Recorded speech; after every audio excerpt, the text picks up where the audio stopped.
92.5 FM. Helmets and Heels, built by Dreamfinders Homes, is presented by Underwood Jewelers and American Window Products on 1010XL. Now your hosts, Lauren Brooks, Donna Murphy, and Blythe Brumley. Ladies, it is a Tuesday night where we know the teams in the NBA Finals. Yes. The Jaguars had the 4th OTA. Lots going on in Major League Baseball. I feel like there should have been more OTAs. Already? Yes. Well, now that I've been to 3 out of 4, I'm good. Well, I just feel like there should have been more since, wasn't last Tuesday the 1st? Yes, last Tuesday was the 1st. So Tuesday, Thursday, Friday is the schedule. And then same for this week. Tuesday, Thursday, Friday. Surprised. That's because you want them on the weekends too? 7 days, yeah. Oh, see, I'm good. I don't want to go out. No days off, man. No days off. I like some days off. No, today was gorgeous though. What do you, as somebody like from an outsider's perspective, what do you get out of OTAs? So for me personally, I like to watch which players, especially which older players, are talking to which younger players, and kind of see how that mentoring goes on. I also like to listen in on the coaches that are yelling at players. Not necessarily that I know why they're yelling at them, but then I at least have an idea of who is performing up to the coach's standards and who needs to improve. And then overall, the easy things, I watch to see how well Blake Bortles throws the football or the other two quarterbacks. I watch to see which receivers catch the football. I don't watch, truth be told, a whole lot on defense. I think there was an interception today, but I didn't see it.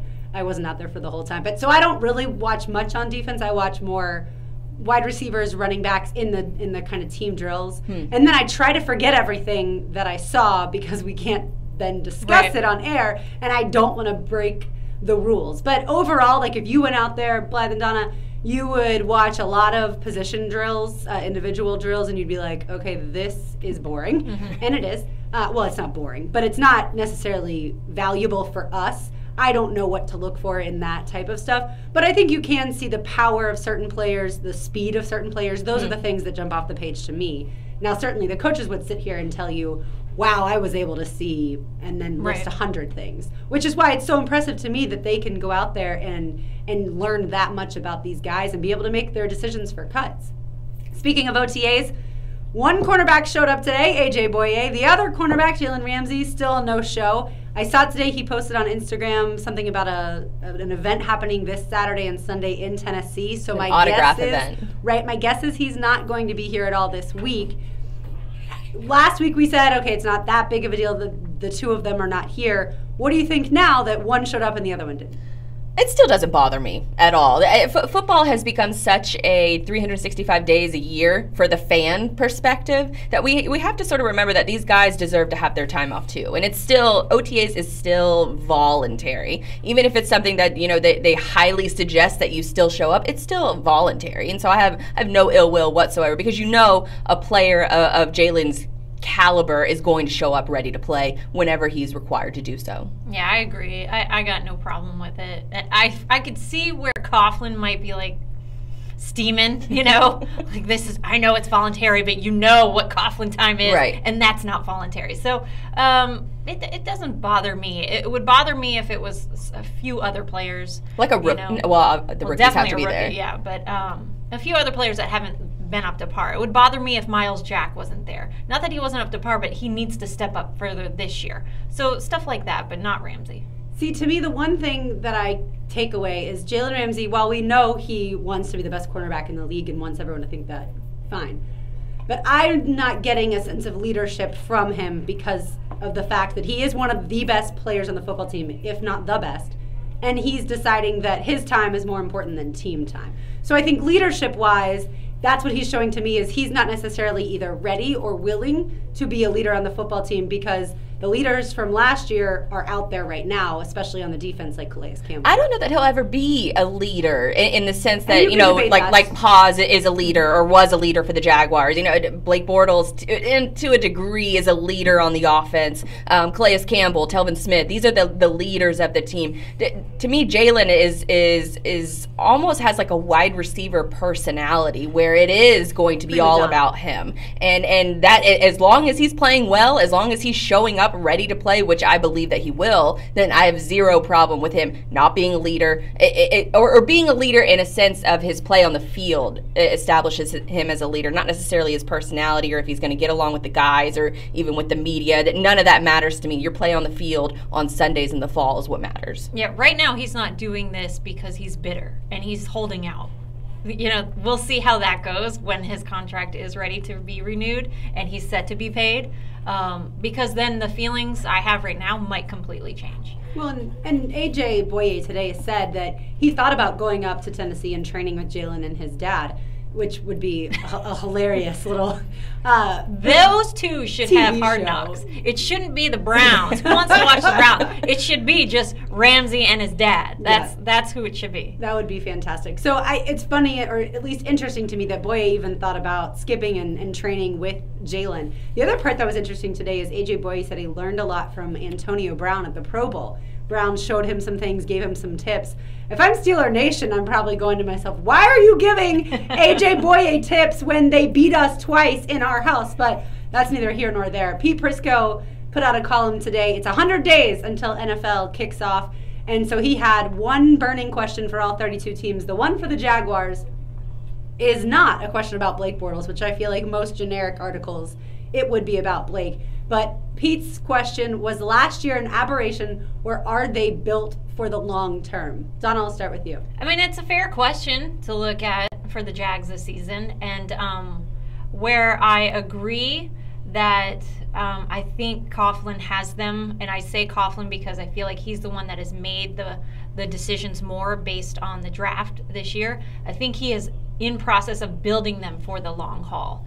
But what I disagree with is the end of his fact where he's like, I think Bortles will carry, his good, half of the last season will carry over. I don't know that. I still have my faith meter in Bortles is not high. It's gonna take a full season of spectacular you want an elite plays. Quarterback. I do, but I want one that can read defenses. Can I get a quarterback that can read a defense? That's what I want to see this year. Consistency in that.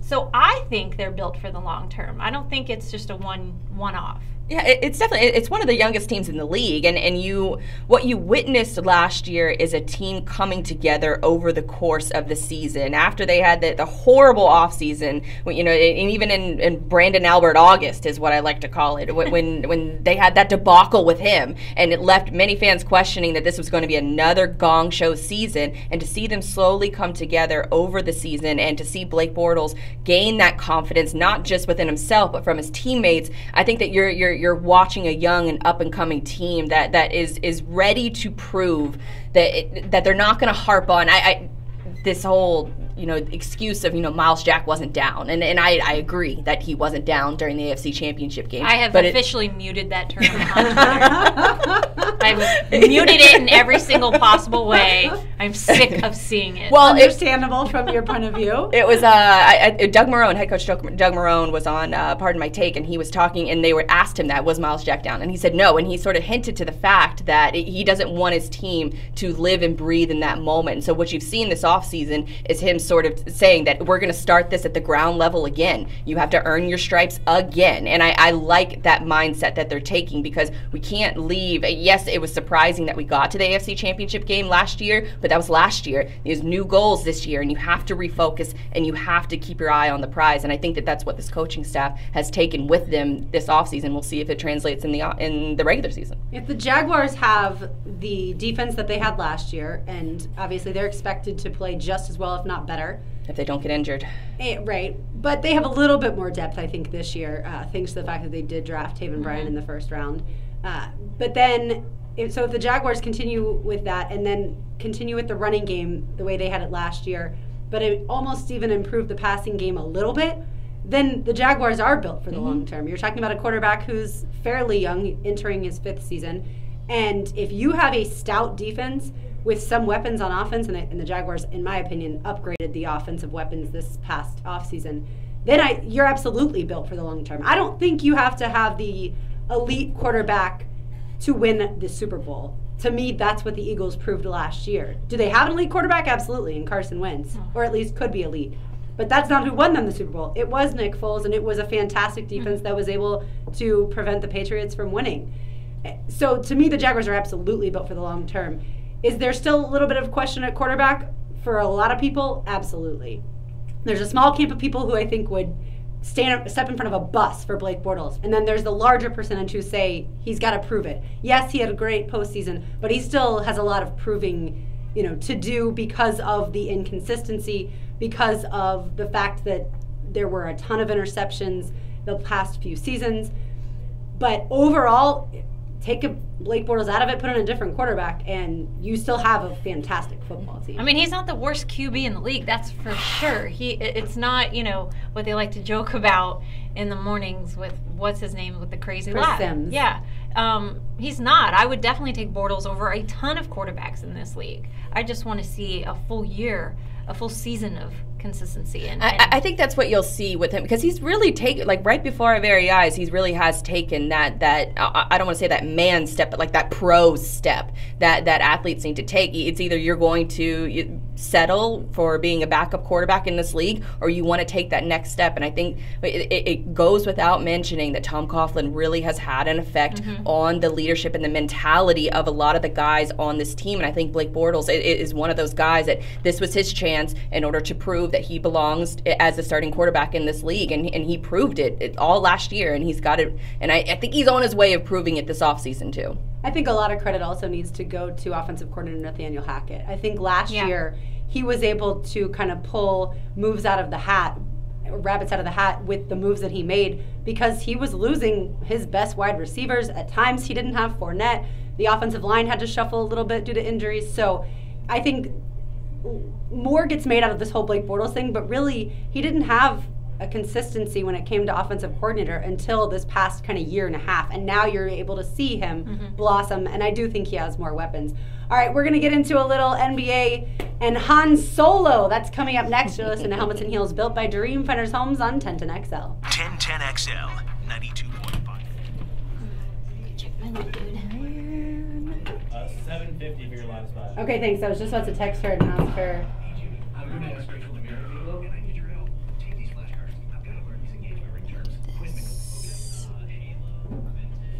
Welcome in, YouTube. We're going to talk a little bit of Star Wars, the new Solo Star Wars movie. It will have spoilers, so if you haven't seen it, just watch anyways. You're not going to, it's not a big deal. Just watch anyways. Don't go away. And we'll get into NBA. We're also going to have an interview with Miss New York. She's going to be on. Miss New York City or Miss New York? Mrs. New York. Okay. Because she's married, so I guess that's why it's Mrs. Okay, let's see.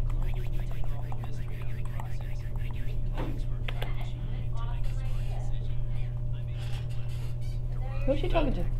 JT. Oh.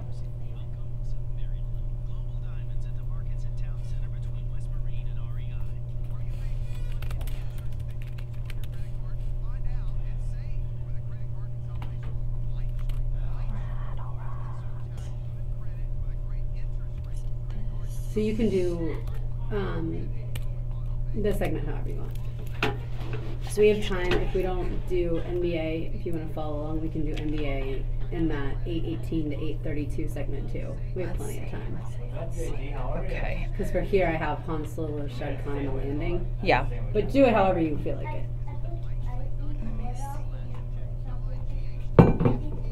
We might be able to fit it in after that Ashlyn interview.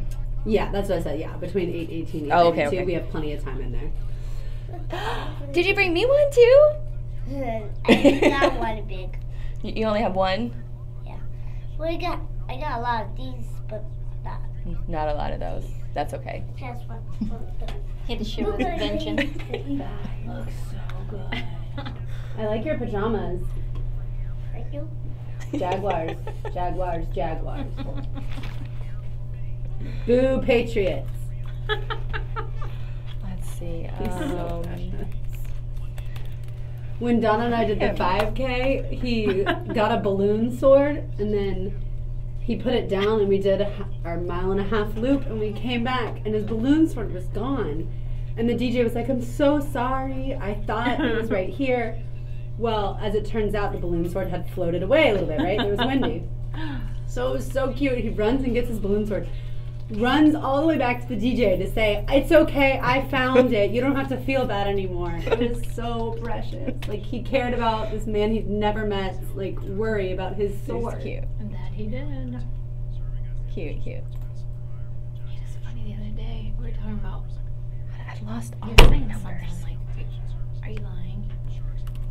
Yeah. He goes, I also, he goes, I lied when we did the walk. I was like, He remembered? I go, what'd you lie about? He goes, I don't know, but I remember I did. I was like, It was probably like, do you want right. It to was take the water? something. Like, are you going to carry the water, the Gatorade or whatever, remember? I'm like, what on earth? I bet that's what it was, because you were like, oh, you didn't really want that, or Right. something like that. I'm like, yeah. Man. I like he's at that age where he would tell me, you know? Oh, yeah, that's precious. I'm gonna put this back. It's gonna be a day. It's all gonna be lies. Is it? A minute and a half. Thank you. Who's leading the East right now? Are they still tied? No, they lost last night, so we should be ahead.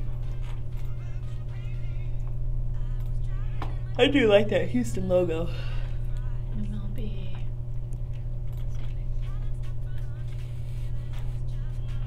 In case you guys can't tell, we have TVs in the studio. Yeah, we're up by 2. Maybe you can see. We'll show you. So we watch baseball over here, and then we have another one, Wow. or other ones. We don't have the package, so we can't pick the team. There we go. There's the other ones. That's very hard to watch this on another screen and still try to get a good view. Yeah, see. Terrible. There we go. Well, what was that? That was awful base running. He's up too big. I love his hair. Alright, I'll come back with some NBA highlights and LeBron. We're doing NBA here? Are we doing NBA here? No. We'll do it after the 8 p.m. Oh, I thought you teased NBA now. I Both. did. That and solo. I'll come back. You can come back with a solo. I'm Cece Underwood of Keller Williams Jacksonville Realty, and I'll sell your home in 60 days or I'll sell it for free. Visit sellingwithcc.com. You're listening to Helmets and Heels, built by Dreamfinders Homes Presented by Underwood Jewelers and American Window Products. on 1010 XL, 92.5 FM. Welcome to Helmets and Heels, built by Dreamfinders Homes. My name is Blythe Bremleve, and I'm joined alongside Donna Murphy and Lauren Brooks. And have you guys ever had that feeling where you really, really enjoy something, and then you see people who are bashing it online, and you try to hold back from getting into internet arguments with them, and then you find yourself 3 hours later still arguing with people on the internet? I do that every day. It's fun. Yep. Fine You by know, me. I don't think I'm usually the one swimming upstream. I think when most people, I feel like most people on the internet dislike stuff or really like stuff, and then I dislike it. So I'm not the opposite a lot. I don't love something usually that so many other people hate. I've been trying to think about all day what's something that most people hate that I love, and I have yet to come up with The something Gators. other than sports. Tebow. Yes, Like, I can give you a list of stuff. but in my world, The not Rays. most people hate No, that the is Gators true. or That Tebow. that's very true. Yeah, but yeah. So I've been literally, I've gone through music, I've gone through food. Yeah. I've gone. The only sport I could come up with is like women's softball. I feel like most people, I wouldn't say they hate it, they just don't watch it. Yeah, I definitely don't watch it. As far as like what's garnering my attention in the grand scheme of things throughout the day, there are a million things I would watch before I would watch any college sport other than football. See, for me. mine was easy. I thought you liked college basketball. I mean, I do, but it's very low on the totem pole as far. I'm only watching if it's Louisville, Kentucky, yeah. or if it's March Madness and I have money on the game. That's the only time I'm ever watching college basketball. Because the rest of the time, don't care. I mean, mine's easy. Having defend the majority of people, I love the Patriots, so I'm sorry. I got to defend that daily with this, especially here, and especially after crap. This is the new Des Cottet. It's definitely the new Des Cottet. But I bring up this topic because I saw Solo, Star Wars movie. It's being called by a lot of critics that the movie that no fans wanted. And they say, I use that term sort of loosely because a lot of fans clearly wanted it because they're going to probably hit 100 million for their opening weekend, but it's going to be the lowest debut for a Star Wars film that's ever happened. And I think that with the key in this movie and what was surprising about it, and spoiler alert if you haven't seen it yet, but there was the biggest critique and the biggest, I think what people were expecting as a letdown was the iconic characters, Harrison Ford's Han Solo in the original Star Wars trilogy. And what you have is that this new guy is coming in and he has an impossible task of trying to be Harrison Ford. And no one can be Harrison Ford, but I thought he nailed it. I thought he did a great job. It was acting, but it wasn't an impression. It was almost hints of the old character, but it was definitely... So how is that a spoiler? I was going to mention one spoiler, but I will say I think a lot of fans, or just moviegoers in general, they wanted to go into the movie and it almost received so much hate beforehand. They switched directors midway through. They were over budget for the movie. They had to reshoot the majority of it because I guess the original version was a little too jokey and a little too hokey. So what they had to do is that Kathleen Kennedy, who is the leader of Lucasfilms, and she came in, changed directors, changed the direction of the movie, and recast a couple different people. And now that we have a brand new Star Wars movie, I thought it did really well. There were a lot of great scenes in it. It was one of those movies that it doesn't fall in line with the original, like the 1 through 6 and even the 7 and the 8 that we've seen recently. It's one of the outsider movies. It's sort of like an origin story. Like The Hobbit for the Lord of the Rings? No, that was a prequel. So that technically was a prequel to the Lord of the Rings. Now the Solo, a Star Wars story, which is just a mouthful to say, but it takes place technically timeline-wise in between the original trilogy and the prequels, which I guess a lot of them can be called the prequels, but it takes place between 3 and 4, movies 3 and 4, if you follow along the original trilogy line. Are you guys going to see? No. No. But I have a funny story about Han Solo. So my cousin's in town from Pennsylvania, and yesterday we all went to the beach, and there was a guy there that is one of our friends, and they kind of like hit it off just a little bit. And then when we were at lunch yesterday, he brought up Solo, and so there's 2 couples and then my cousin and this guy, right? And so the 2 couples have, one's been together for almost 5 years. Brian and I have been together for almost 3 years. Neither of us have ever seen a movie together since dating. Like, that couple has never seen a movie in the movie theaters together. Brian and I have never seen a movie in the movie theaters together, right? And so then, luckily though, these 2 wanted to see Solo. Well, none of us are going to go, so perfect situation. I say, well, why don't you guys go see Solo? And so they went and saw it today.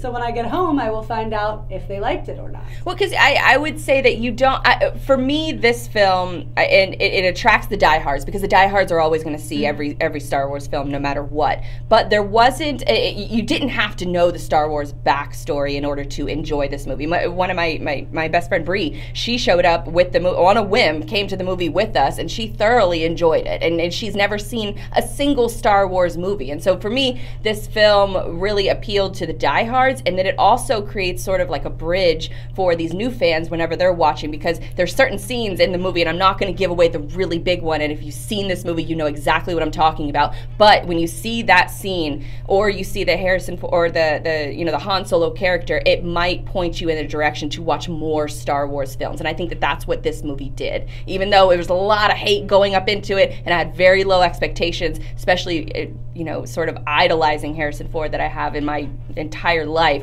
I did not expect Alden Albright in order to pull this acting job off, and he did. He nailed it, hit it out of the park. And then Emilia Clarke, who is Game of Thrones. she actually gets to wield a sword in this movie. You actually get to see her fight. So if you watch Game of Thrones, I don't think anybody here does, so I don't have anybody. I don't have HBO, so nope. Same. I don't stream, So this guy, I don't do any of that. Alden, does not look anything like Harrison Ford either. Kind of. He has some of his mannerism, and that's what I thought was really great about the movie, is that he didn't, in Lando, Donald Glover plays Lando, and his acting job in the movie almost felt like an impression, whereas Alden is acting and he's doing almost like a remix version of Han Solo, but he still has some of his quirks, some of his mannerisms, so you could tell that he really, really studied the character. And even Harrison Ford has watched it twice and said that he nailed it too, and if Harrison Ford likes it, then I like it. Well, that makes sense because you idolized him. I love how you threw out Lando, like, we should know who that is. I mean, has he been in anything other than this? He was in the Lando. trilogy. Lando is one of, he was in the original trilogy of Star Wars. And Donald Glover is just brilliant in so many different ways. And so when he was cast as Lando in this movie, it was a really big fanfare. It was one of those things that, that the fans wanted this to happen. They wanted Donald Glover to be cast as this character. And then when he was, it was almost like an eruption. But that was one of the more disappointing parts, I think. If I were to pick a disappointing part of the movie, it just felt like Donald Glover was doing an impersonation rather than doing a remix of the character that a lot of Star Wars fans know. And since I'm boring you guys to death, I'm just going to move on. I was going to ask Tyler. Tyler, will you see Solo? No. That was a long pause. Did you know who Lando is?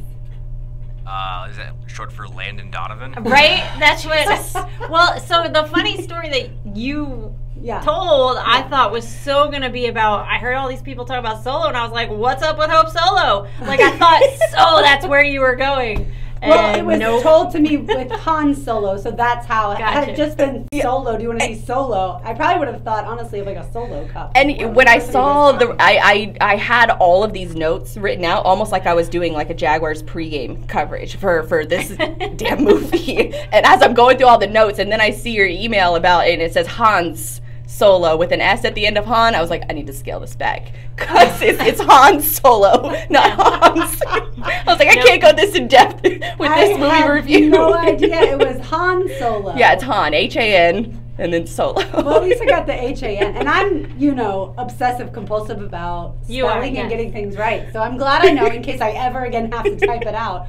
Which you will have nerds attacking you online. Gakwe right this second. Yes. I did not spell Han Solo properly, but I will now say it with the emphasis on Han. Han. Because like when people say Taven Bryan, if anyone ever says Taven Bryant, that drives me crazy because it's like, no, his name is Taven Bryan. Right. No T at the end. So I will say Han Solo and there and clip the end. Or just I've learned a lot tonight. I've learned Lando, I've learned Han Solo. Moving on from one iconic character to another one, Shad Khan is now the proud owner of not only an NFL team, but a Premier League team, because Fulham, are you guys familiar with how Fulham got there? Because I'm a little confused as far as the Premier League ratings. Apparently you can move up and down in soccer. The Premier League is the highest level, and if you lose a certain amount of games, you are kicked out of the Premier League, and then there are multiple leagues underneath the Premier League. So if you keep losing, you keep going down further. Which I really like about that system. Yeah, and then the more you win, obviously,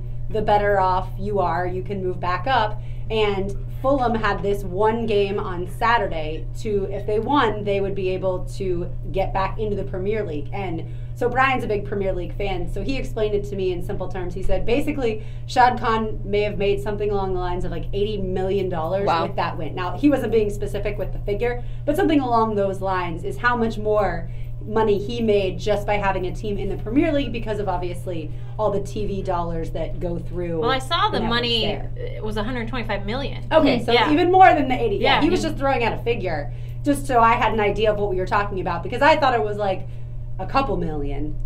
I had no idea. I mean, it's basically like having a team in minor league baseball versus a team in Major League Baseball. Imagine if other pro sports would actually do that. I would love that.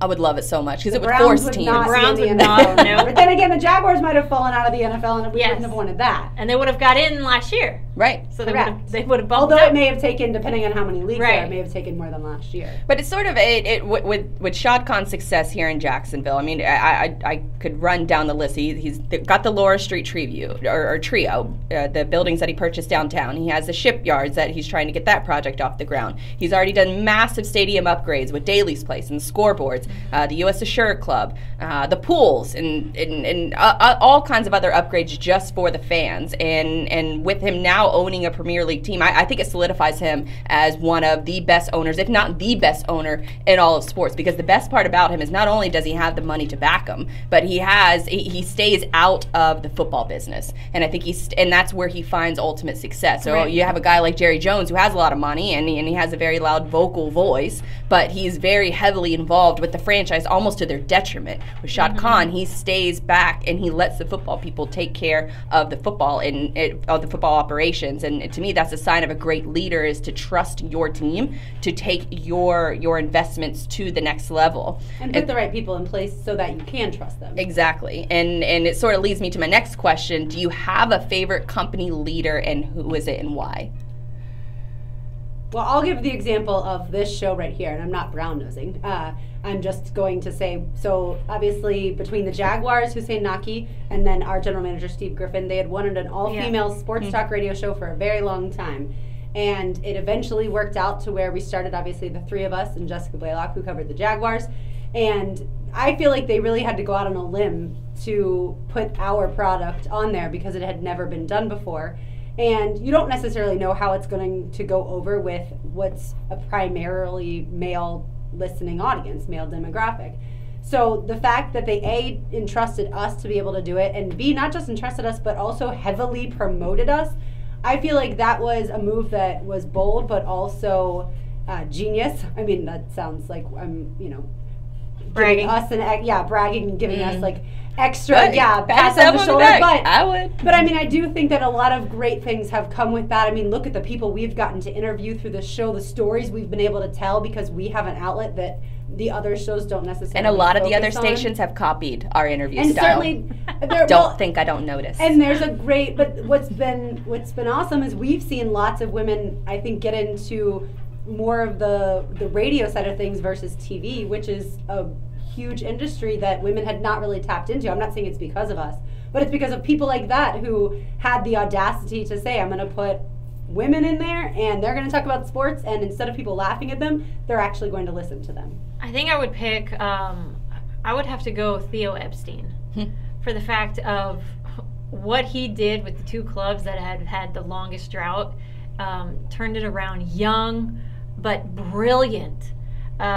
And players seem to absolutely love him. He should run for president, seem to be love honest. him. I wouldn't mind seeing him take over as commissioner once he has done all he can do. But he just seems. I missed him when he came here to the for the Florida Women's forum. Forum. Yeah, and I really would have loved to have sat in there. Don't you feel like guys like that were wasting them on sports? No. Like I feel like they should be running the country. I mean, well, I see what you're saying, but I mean, as a Sox fan, I'm grateful. I know Tyler, as a Cubs fan, he's grateful. Well, and that's probably not his interest. Obviously, I just or wish passion. it was. We'd be in so much of a better place if one guy can turn around those two franchises and bring them a championship. Then what can't he do? Right. Yeah. All right, Blythe, who's yours? Quickly, I'll say mine is Sarah Blakely. She's the founder of Spanx. She's a female CEO. She spent her days years ago, and she spent her life savings in order to develop this product. She used to sell fax machines, and she would have to go door to door and try to sell these fax machines to other businesses. And her job required her to wear pantyhose, and she hated it. Absolutely hated it. So she got with a couple manufacturers, used her life savings in order to build up the product that she really wanted, and now she's in stores all over the country. She's global. She won I think a reality show with Richard Branson, so now she's close friends with a top billionaire who owns Virgin Airlines and all that good stuff.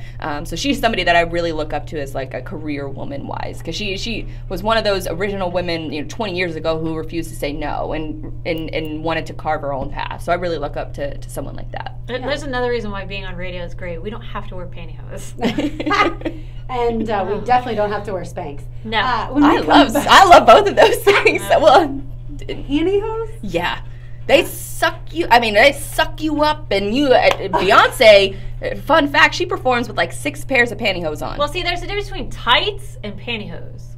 Yeah. Oh my gosh, the tights are the so easily. Yeah, the pantyhose are. Unless you get the tights Hooters brand. If you get the Hooters brand of pantyhose, those are the best pantyhose on the planet. You can buy those in the restroom. See all the great things that we get to tell people about Hooters brand. I'm just letting y'all know, pantyhose from Hooters is the best. We'll talk a little bit about Danica Patrick and Justin Verlander. That's all next. You listen to Helmets and Heels, built by Dreamfinders Homes on 1010XL. Hi, I'm Donovan Darius. On June 9th, that was great. I've bought like 3 pairs of Hooters pantyhose online. Look at that. Probably do that. The city lease thing. It was really disappointing for what we were hoping for, and we lost our last race, but I'm grateful for all of it. So welcome to YouTube. I wish I could have finished stronger. You know what's funny out of that? That could be a clip from any of her. Anyways, yeah, I wish I could have finished stronger. Wish I didn't crash. Women on women hate right here. Or woman on woman hatred. Tyler, I'm ready for that next break. Okay. Thank you.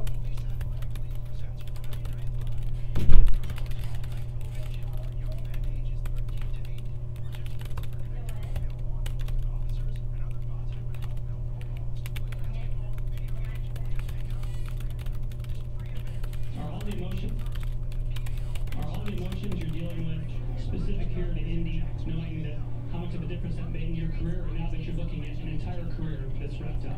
What? Okay. Listen to this question. What is this guy asking? Are all the emotions you're dealing with specific here to Indy, knowing that how much of a difference that made in your career, and now that you're looking at an entire career that's wrapped up? Maybe because that's where her career started. Donald, what is this guy asking Danica? Are all the emotions you're dealing with specific here to Indy, knowing that how much of a difference that made in your career, and now that you're looking at an entire career that's wrapped up? I think he messed up and didn't know what to say. I think he's talking about the perspective, because she started in Indy, and now she's ending in Indy, so. Yeah, but he was flabbergasted and asking. Who is that?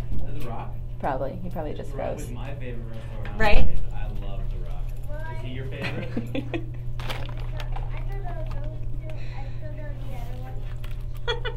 Who are some other favorites? Socks are up 2-0. We got a tie ball game with the 2 of the best teams in the league. Don't wear pantyhose to the gym. Mohawks. It's a yeast infection waiting to happen. Yeah, it's an entire Pantyhose to the gym. That was a joke. One of the guys on the chat. Who's this? The Rock. The Rock? Are these tattoos accurate? Look, show them. Look at this tattoo. Here, you gotta stand over here. Show them and tell them who it is. This is The Rock. JT, do you have any tattoos? And he makes the show again. Yes! You don't have any That was tattoos? JT. Donna said. Sorry. Does mommy have Why are any you saying tattoos? sorry? I'll come back here with some Danica Patrick cuts. You could twist him. Okay. You can even twist his head around. Oh, wow. Look, like it. Is this a 6-pack on his back? Probably. Look how Probably look pretty how accurate. huge. Huge Danica, is right. She had a great career. Aw, thanks. She wanted to remind you in case you guys couldn't have this remember any girl of in my her ear. victories. Do you have any other She did have one victory Yeah, Did she? in Japan. I got a zombie. You have a It zombie. counts. Indy. It's an IndyCar race. I got It was one. 10 years ago, but it counts. Okay, bud. Okay, go back in there. I'll come see you later. Love Does he have a you. cold? Huh? Does he have a cold? No, he just He sounds nasally. He has some sort of congestion, right? No? No, not really. He just always sounds nasally. He's not going to be in radio. That's okay. I was told my voice was too thin, remember? No. Oh, I didn't never tell you that? Like the first time I ever came in to lay down audio, this would have been like 2012. Okay. I was told my voice was too thin. Too thin? Mm-hmm. What does too thin I don't mean? know. It wasn't explained. But I didn't get a job for another 6 I mean, months, I 8 would. months. I don't know what thin means. I don't know either. Too thin. I was like, should I gain weight? Right? Do I need to talk with my mouth full? Like what? Never was That's explained so- to me. I've just always thought, oh, I have a thin sounding voice. That's weird. I mean, I always knew I had a Soft spoken, young- maybe? I don't know. I'm definitely not that. But maybe that's what. Like young, I could. I Like think everybody it's would the- understand. A young, your voice sounds a little too young. Yeah, I think So it's a tenor Right. thing, I think. I don't know. Like that, I could work with if you tell me it's. But It thin. never bothered me. I just always thought it was kind of Just a funny. whisper. Like, are you whispering? Yes. Whisper. Whispering Agreed. is terrible for you. Whisper. My mom would tell you that. All right, here we go. Really? Mm-hmm.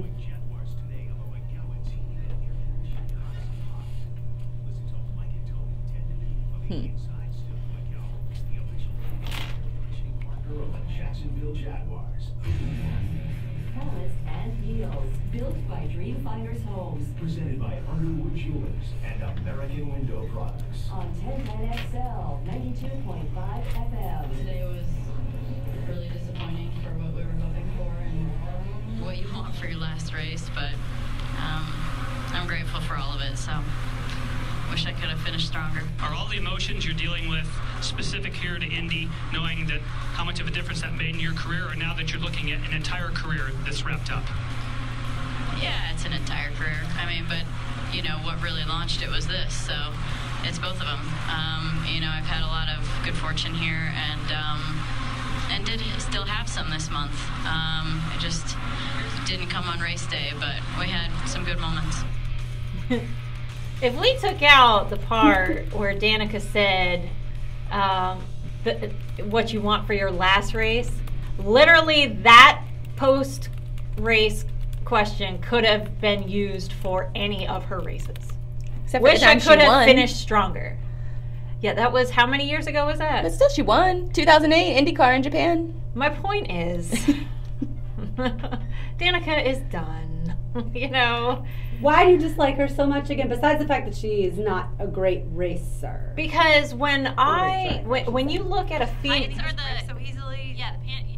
when you look at a female get coming into a male's world, right? I want to see her be badass. I want to see her be better than them. I don't want to see her come down to a little kid's level and act like, when people say stop acting like a girl. There's a reason why they say that. And that's what she did in all of NASCAR. She would whine and cry and moan. But don't Shut a lot up. of NASCAR drivers do that? I know. That's why I said I want her to be better than them. Do you think she was too focused on her endorsement stuff? What, GoDaddy.com? Yeah, to affect the way that she drove? I don't think she was good enough. I think she was a flash in the pan. And yeah, she did win once with the Indy cars. And Tony Stewart was like, come on aboard, you know, let's make this happen. And it was fun. It was fun at first. But then she never won, and she would always wreck. And she would blame somebody else. She would cry. She would whine. I just didn't like it. Act better than them. Don't act like the Bush brothers. Don't act like your owner, Tony Stewart. Act better. But you wouldn't know? she have kind of learned under his wing? You would think she would learn how not to be. That's, you know, that's like coming from a broken family and you end up as a mess. No, you should be better, you know? But isn't it already better that she's in a man's sport? She's been in a man's sport, 2 different men's sports for the past 13 years. She's competed in them. And I've got some numbers. She was Rookie of the Year 13 years ago for IndyCar. Since then, she's had 8 appearances in the Indy 500 and finished in the top 10 during 6 of those, including the win in Japan in 2008. Like, she's an athlete in a male-dominated sport, in 2 different sports. It's like almost like, what more do you want from her? I want you to look up her NASCAR stats is what I want you to look up. So maybe because those are really, really, really sad. Maybe she should have stayed driving Indy cars only, because you didn't ever hear of her doing great things in NASCAR. No, and I never watch Indy. I wasn't a fan of Indy. If you like NASCAR, you don't like Indy racing. You don't. That's not your thing. If you like the Indy cars, you don't like NASCAR. It's very, we bash. Did you see her crash, by the way? No, and to my surprise, when it popped up, I go, well, who's shocked at that one? No one's shocked. It was on, so it was Sunday. It was her last race, so we turned it on, and right away, yeah, she crashed. And the interesting part is the video also was of her mom watching, and then you see her mom's reaction to her crash. And I just thought to myself, that is terrifying to watch your child. I never really thought about the parents of the drivers. To watch your child not necessarily go up in flames this time, but certainly it was a difficult crash to just skate out of. Like, it would have been really interesting if she never went into NASCAR and just stayed. I bet she would have had a lot more success. But no one would know her name whatsoever, and her endorsements would be worth far less. Right, not until it came to the Indy 500. That's the only time you ever hear. So she made a money move. Yeah, which I don't blame her for. I was excited at first. This is going to be fun. There were female NASCAR drivers way before her, and you never heard of them. You know, she came along to be the face, and she was beautiful, and the other ones maybe not so flashy, you know. Not as attractive. Right, but with them, and the other reason why I know is I can't remember her name, Shayna something. But the only reason why I know her is because Bob Evans was her sponsor at the 500, and that's where my mom works. So I knew who the Bob Evans car was, and I knew who the driver was, and that's who she was. But you never heard from them. You never heard about any other females in NASCAR. It wasn't a big deal. It was just whatever. Isn't that part of NASCAR though? Is the appeal? It's almost like in any other sport. You know, I guess single athlete sport. You know, you had Anna Kournikova with tennis, and even in golf too. Beautiful to look at, but she stunk. Right. Like, stop. But I give Danica that extra credit because she is doing it in a man's sport, and this is, you know, Serena Williams is regarded as probably the top female athlete that we've ever seen in our lifetime. And even when she played against a man, I think 10, 15 years ago, she played against like the 170 ranked tennis player on the planet, and he whooped her behind. And at least with Danica, she's competing. She might not win. She didn't win at all in NASCAR, but she won in IndyCar, and she's led laps at Daytona 500, and she won, you know, top 10 races, or you know, 6 top 10 finishes out of 10 IndyCar races. I still think that is admirable to do, and I think that us as media entities, and not us particularly, but as a whole, we almost have this bias towards women where we do focus on them crying, and we, you know, stop crying like a little girl, right, and things. I think we focus on that, and more so that if she's going to complain, that we're going to focus more on that than say if a male driver is going to complain, if that makes sense. It does, because you're used to especially with NASCAR, you're used to the little bickering afterwards, going into each other's haulers, yelling, blah blah, punching blah. each other, fighting. You're used to that, and so that's why my expectations for a female stepping into that, don't play into their hands. Don't be like that.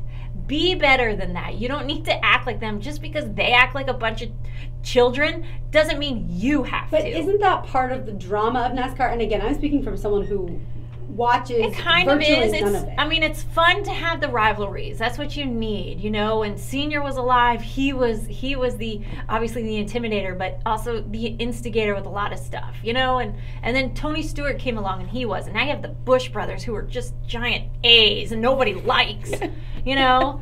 But there's a difference between being intimidating and fantastic, like Senior. No one will ever be like that. And then just being a moron and just, you know, wrecking people on purpose, and then making comments after. There's differences between that. But my expectations, I just wanted her to be better than them. Stop complaining. Go out there and do your job. So your issues with her were primarily for off the. Yes. What's it called? I had no problem. I had no problem with her racing. I loved the idea. I loved the concept. I was excited until she would wreck a ton and then complain about everything. I'm like, why are you doing this? I think it's almost just if you have a camera on you when you're performing your job and it captures you at your worst moments, I'd be frustrated too. And I'd probably be very visual about it. So I sort of sympathize with her that if she gets in a wreck or if she gets into a fight with another driver, that you're going to see that. And it's a lot of the same reactions that I would have. So I almost see myself a lot in her. And I still think that regardless of all of the complaining that she's done, which I think is still a part of NASCAR, we never saw her really act like that in IndyCar. I think it's still admirable, and I think that we're going to look back on her in about 5 years, and we're going to say that was a hell of an achievement because we haven't seen a woman do that since. Well, so let's play off of what you said. The next topic, Justin Verlander playing, facing the Yankees. They were booing him like crazy in Yankee Stadium, and he was dominating. Because Verlander is dominating. Yes. And so walking off the mound, walking into the dugout, he picked up his hat and waved as if, it was to a bunch of cheering fans, but it was a bunch of booing New Yorkers. So I loved it. I loved what he did. But my question to you is, how would you react if we're live on location, all of a sudden the crowd turns on us for something we said or something you said or you said, whatever it is, and they boo you? How do you react?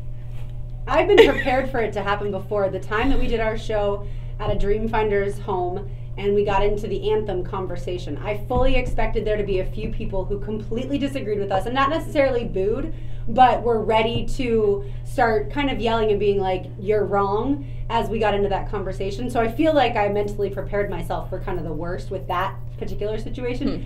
If we were at a restaurant and people started booing, it would bother me, but at the same time, I'd probably end up laughing.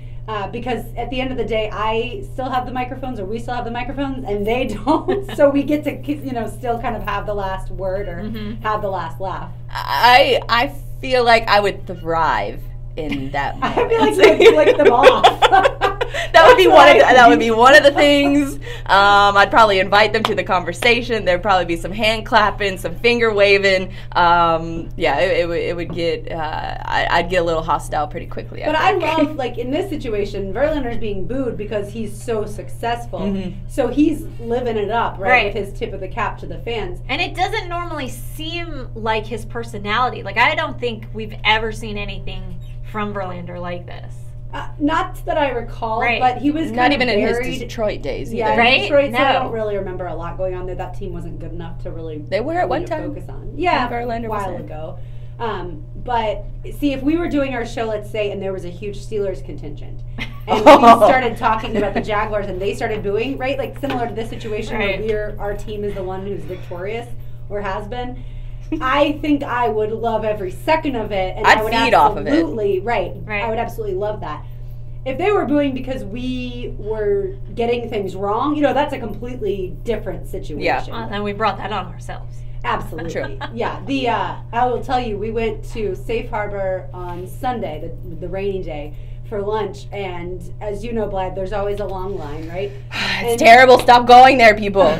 Well, if you get there, I discovered on Sunday, so if you get there while it's raining out, there's not many people in line because they don't want to get sopping wet. So we got there right at that time, got right in. Well, then it stopped raining, boom, long line. Well, point of the story, there's a guy standing in line, and it specifically says on the door, do not keep the door open, right? Like they want you to, if you're not inside the restaurant, they don't want you to keep the door open. Obviously, they have an air conditioning, bill or an electricity bill. They're not trying to air condition the outside. Well, so not only was this guy holding the door open, but he was wearing a Steelers hat. And it took every ounce of me not to say something like, go Jaguars, and oh, by the way, you're not supposed to be holding the door open. But I walked by saying nothing. I was respectful. But also my cousin who's in town is a giant Steelers fan, so I was not trying to stir up some family drama either. But that is the kind of stuff where I feel like, if it's a team that your team has dominated, you can't wait to talk smack to them. Yeah. But hopefully no one would ever boo us. That's the bottom line. Well, that's why I'm looking at they cheer. Right. Well, that's why I figured I'm like, well, this is a good question. Like, we're out there, and if anyone's gonna boo us, I feel like it's gonna be Tyler. Tyler has moments I feel like he's ready to boo. I would never boo you publicly. Just behind our backs like a normal person. No, I would say it would be online like a true millennial. Can you believe what the girl said? Boo. All right, speaking of the Jaguars, coming up next, we are going to do a dose of Daly's Place and talk with Jaguars reporter Ashlyn Sullivan. She is the digital reporter and host for Jaguars.com. We will also give away our Peterbrook chocolate heels, so keep it right here on Helmets and Heels, built by Dreamfinders Homes on 1010XL. Hi, this is Lauren Brooks. Making quality homes affordable, Dreamfinders Homes is now selling in Deerfield Meadows, starting from just the 230s. Just 10 minutes away from downtown St. Augustine shopping and dining, this quaint community is perfect to call home. Offering large 70-foot home sites with over 2/3 of them backing up to water views or conservation, Deerfield Meadows is a must-see. Invest in your future in St. Augustine at Deerfield Meadows. Dreamfinders Homes, homes built to fit your lifestyle. This is Coach Don Shula. What are you doing? JT's right there. He popped up with his cookie out the window, and then he popped over there. Where's my cookie?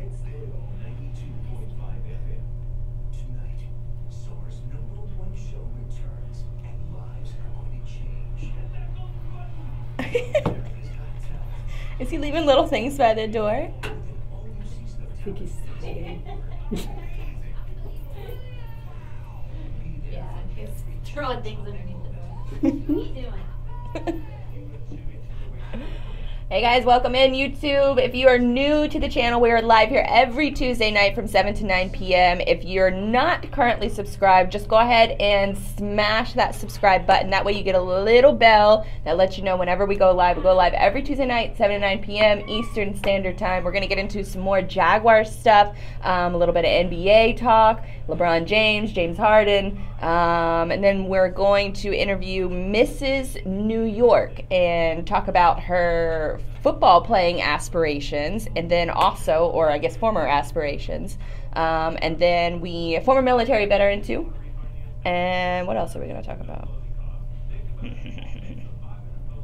Oh, and the 30-year-old son who was kicked out of his parents' house. His parents actually sued him in order to get him kicked out. So we're going to talk a little bit about that too.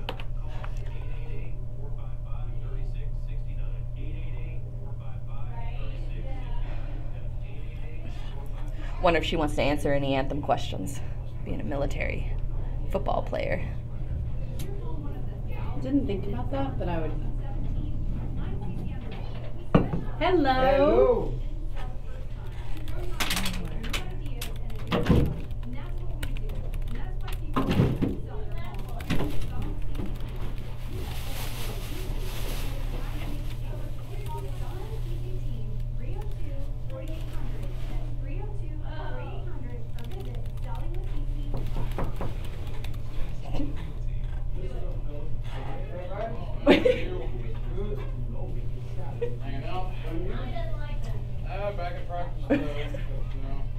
You just dabbed on me. You guys didn't see Teacher it. taught him how to dab. I don't like that at all. Dab? Me doing that. I'll teach you how to dance. That's not in our. By the way, Shauna Robinson. Oh, okay, because I Googled Shayna with Bob Evans and I got nothing. Shauna. So, why was she going to join the Pumas? Do we know? Like, that just seems really random to be Mrs. New York. If she didn't win the pageant. But why the Pumas? I don't know. We could. Yeah. All I know is the last bullet point was going to play. I thought she just guest played for them this past weekend, but I guess she was just honored. There's no such thing probably as guest playing. By the way, I put in there the pronunciation for her name, Mialko. So in case anyone listening, so. I'm gonna say, as a military vet and football player, if you were the commissioner of the NFL, how would you handle the current anthem controversy? Yeah, no, she doesn't want to answer. She can just skip around it. Back here 90. Yeah. Thank you. What are we doing here? Sorry. Ashlyn. Oh, okay. Let me get my. Ashlyn, what's up with Tyler? 10 how are you? Ashlyn, what's up? And NBA if we have time.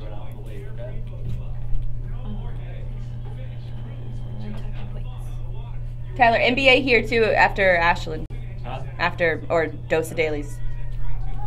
And Tyler, just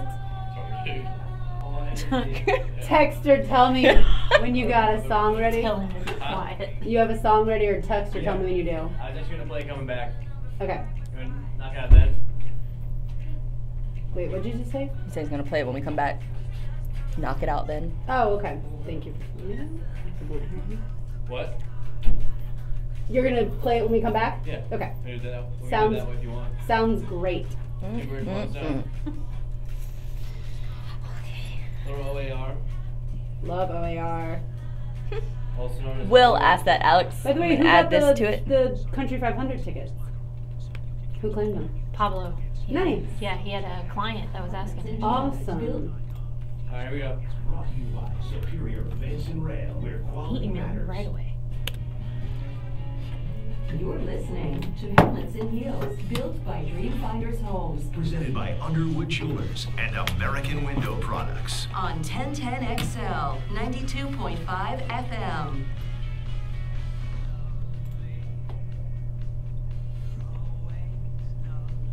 Welcome back to Helmets and Heels, built by Dreamfinders Homes.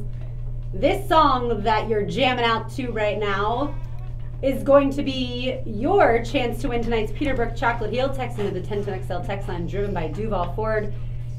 You win the Peterbrook Chocolate Heel if you get either the name of the band or the song title.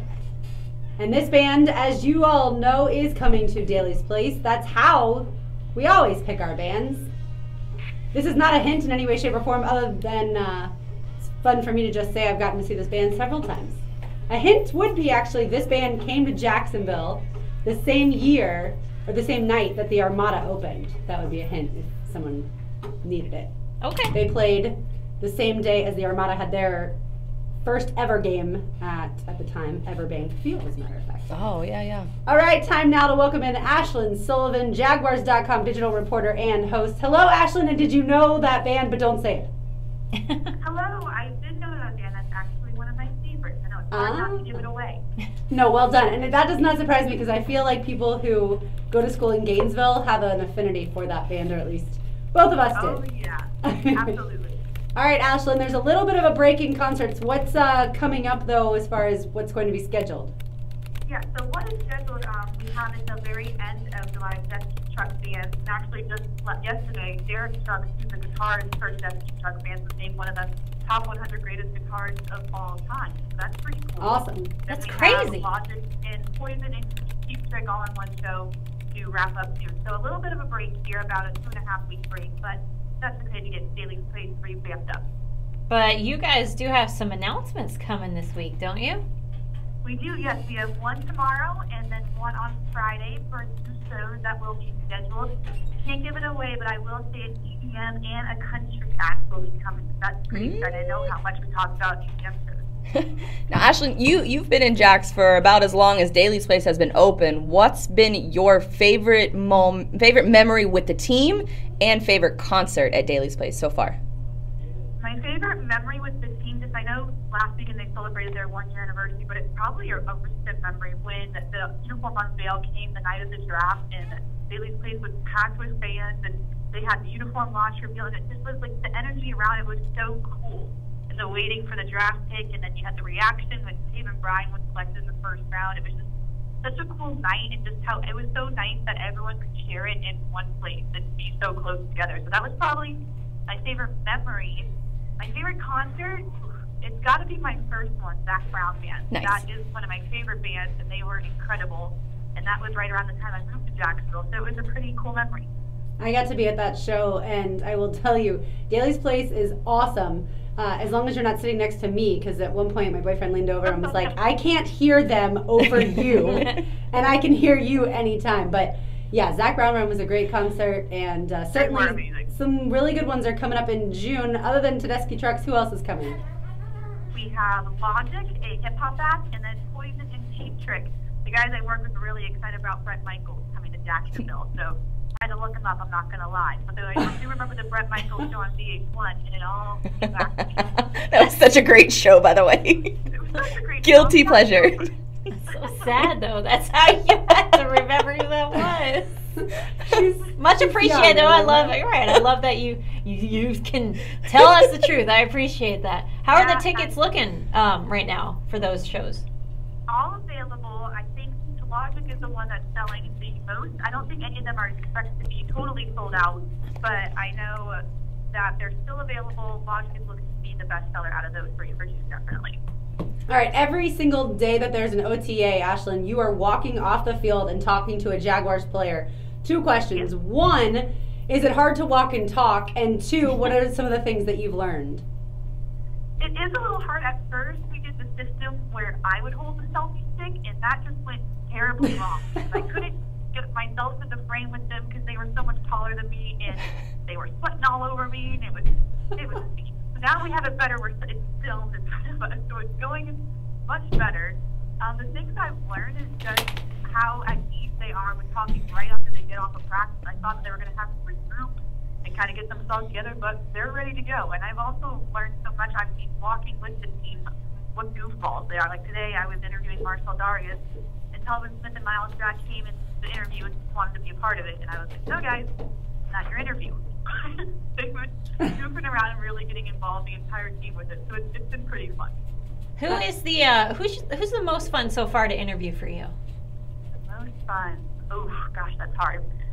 It honestly probably is Marcel Darius. I've interviewed him a few times now, and he has so many hobbies and so many things off the field that no one would know about. It's so easy to talk to him about football for one, and then just life in general. He's got so much wisdom. He's been in the league for so long, but he has so many hobbies. Like he has tons of cars. He shows up to practice every day with a different car. He's like, and he boats, and he's into music, and he's such a talented guy that has so many different interests. He's big into cartoons. He told me today he watched them with his kids every day. He's a guy that you can always find something to talk about with him. He even has a Brinks truck, by the way, as a vehicle. What? Yeah, yep. And he left it in the stadium for like a month. No one knew it was his, and everyone said, "Why is this truck in the parking lot for so long?" It ended up being Marcel Darius, which is funny. Man, that's impressive. So what is Ashley? I'm curious. What does a typical day in the office look like for you? During the season or during right now? Right now, during OTAs. Right. During OTAs, we get there right in the morning, and it's almost automatically we get set up for Doug Marone's press conference. Whoever is speaking before practice usually is Doug Marone. So we get set up for that. He'll speak, then we'll go right out to practice. We'll watch the entirety of practice and we'll prepare for the interview with whoever it may be after practice, and then back-to-back press conferences after practice with a player, and then normally, like today, it was with Daniel Hackett. And then it's back in the office cutting highlights, cutting clips, cutting interviews. It's busy. It honestly feels like our normal day in the season, which has been pretty cool for us because we are so used to just pacing along and thinking of content ideas, and now it's here, and it's exciting, and it makes the days go by so much faster. And you edit all. And you edit all the clips yourself for Jaguars.com? For interviews that I'm in, yes. So wherever that I'm in, I edit myself. But like the highlights you see on social media, that's normally whoever is shooting practice, which is Patrick. I can't remember his name. And he's my boss, Patrick Kavanaugh. Yeah, his last name is tough to pronounce, I think. Right, David Cannon and Max Hockman. So they're always in charge of shooting practice, shooting highlights, and they're the main editors. But I'm trying. That's awesome. Yeah, certainly the more things you do, the more valuable you are, just like a football player. Speaking, Ashlyn, of football players, quarterback A.J. Boye returned today since he missed last week. Any surprises seeing him there today? No, I figured he would come sooner than later.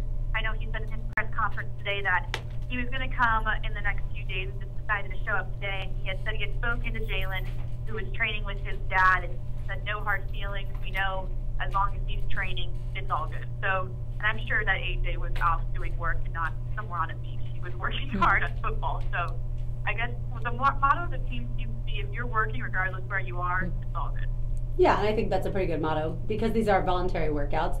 But it Right. certainly does lead you to wonder, yeah, when Boye's counterpart Jalen Ramsey will arrive. All right, Ashlyn, thank you so very much for joining us tonight. Of course. Thank you, guys. Absolutely. Ashlyn joins us each and every Tuesday night for a dose of Daly's Place and to talk Jaguars football. The OTAs, while they may not tell you everything about the team, you certainly can learn certain things. And I think AJ Boye being out there probably made a little bit of a difference for the quarterbacks that we're throwing today. There is, I think, a clear difference between the two starters and the backup quarterbacks. All right, so dose of Daly's Place. Head to dailysplace.com for tickets. That band, by the way, OAR, Of a Revolution. That was the band for tonight's Peterborough Chocolate Heel. Either of y'all ever seen them live? Nope. They are so good. So when I was introduced to them, I said to somebody, what kind of music is this? What genre do you put this in? And they said, it's not really a genre. You're not going to hear them on the radio for the most part, but they call them jam bands. And there's a few different ones that, yeah, they basically can take a song and probably like a Leonard Skinner or Allman Brothers used to do, and they'll take a song and then they'll go in a different direction with it. And so when you see them live, you kind of never know what you're going to get, or they'll weave in other songs throughout a song. A song can last up to like 8 minutes. Have you ever heard of that song called Crazy Game of Poker? That's their most famous song. But again, it's not like if you put on any of the radio stations, you're really going to hear them. Tyler, do you know OAR, Of a Revolution? I do, and it really is because of the song I play coming back, Love and Memories. That was probably one of their most recent hits, I'd say. Yes, it was definitely one of the most recent ones. But yeah, they're a super fun band to see live. Absolutely fantastic. I've seen them 3 times. The first time, unfortunately, the lead singer was sick, but then the second time at Florida Theater was amazing, much better. And then the third time, like I said, was before the Armada opener, which was an awesome event in and of itself because it was obviously the Armada's first. I remember that. It was one of the few Armada games I've ever been to. Yeah, it was really fun, and they had the Kraken. The inflatable. Mascot. Yeah, the inflatable octopus or squid, which there is a difference between octopus and squid. Mm-hmm. Tyler, you learned that last week on trivia, right? I did, yes. You probably didn't know that before, did you? I always had made that confusion. I don't know why. I guess they are kind of similar, but not really. They are very similar, yes. Similar looking creatures. But if you order calamari in a restaurant, you're getting squid. You're not getting octopus. So you have to specifically, like if a menu says octopus, that's when you know you're actually getting octopus. It's 2 different things. Yeah, they should call it calamari because calamari generally always is octopus, at least up north, because they give you the full little with all the tentacles attached. But that's squid too. Yeah, but these are the curled up, like this is all the octopi. Nasty. I just. I love calamari. I don't care if it's squid or octopus. Nope. Just dip it in some marinara and. Yeah, at least that too chewy. Because when I learned this, it was by watching one of the cooking shows with like Andrew Zimmern, and that's how Brian was like, "Oh yeah, there's a difference." And I was like, "What?" So when I heard them talking about calamari, I was like, "I bet they don't know because I didn't know." Quick question from Blythe: is there any food experience you have not enjoyed? Tofu. Every time that's a good question. I was like, oh, I love that. I love that. Tofu. So what is one you have not? Tofu. Yeah, I without a doubt tofu. Oh, I cannot stand it. I hate it when I get miso soup and there's little bits of it floating around. I would much rather just have the broth and no tofu. Any food that if you take it and it bounces off of the table or shakes after. Yeah, I absolutely hate tofu with things that bounce off what? Off the table. I accidentally ordered it at Mellow Mushroom one time, and I got tofu on my salad because apparently it's supposed to be healthy and there's a lot of protein and all that good stuff. Yeah. I couldn't stand it. It felt like it was something mushing in my mouth, and there was nothing to chew. It just sort of bleh in your mouth. No taste, no texture. I picked it up and I threw it on the table and it bounced, and I said, that's it. That's the end of this tofu run for me. I'll sometimes get my green curry that I love. I'll get it with tofu and it's fantastic. Probably because of the way that tofu is kind of spongy. A lot of the curry broth will seep into it, and then so you do get a really good flavor. Oh, it's actually really good. I've never tried it. Yeah, it's probably not something a lot of... Tyler, have you ever had tofu? It's probably not something a lot of people have never had. Yeah, no. I figured. And it sounds like it's not something I want to experience. I mean, I love stuff that's plain. Yeah, you might like it, I would probably love it. I think it's good as long as it's done the right way. Yeah, if you just bought it plain from the grocery store, it wouldn't be seasoned, and it wouldn't necessarily be that tasty. Like, who here likes rice cakes? I do, as long as they're the cheddar ones. No, see, I like the lightly You like the salted. Like, there's plain. no taste. Okay. If I'm on like a strict diet, there are some Quaker Oats make some really good ones. But you need flavored. Oh yeah, absolutely. There's a cheddar, there's an apple, and then there's a cinnamon. See, They're all really good. I don't want any taste to them. I eat it. It's like cardboard. You're eating styrofoam. I'm like, I'm happy. So do you eat popcorn? Yeah. And I assume you eat non-buttery? No, I'll get for the popcorn. I like kettle corn or layered butter on the popcorn. Movie popcorn. Yeah. Okay. Well, but rice cakes, it does make sense, right? I know it's very weird. All right, we're going to get into a little NBA. That's coming up next. You're listening to Helmets and Heels, built by Dreamfinders Homes on 1010XL. The station that's... I love plain. I don't need taste for anything. I'm weird.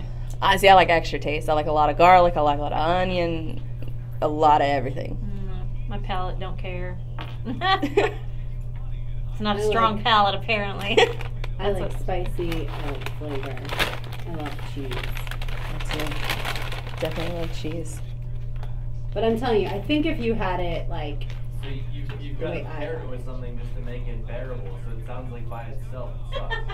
Well, I've never honestly had it. Like, he's talking to someone. On the phone. Somebody called in about tofu. Don't try to sell me. That goes back to the, what's something you love that people hate?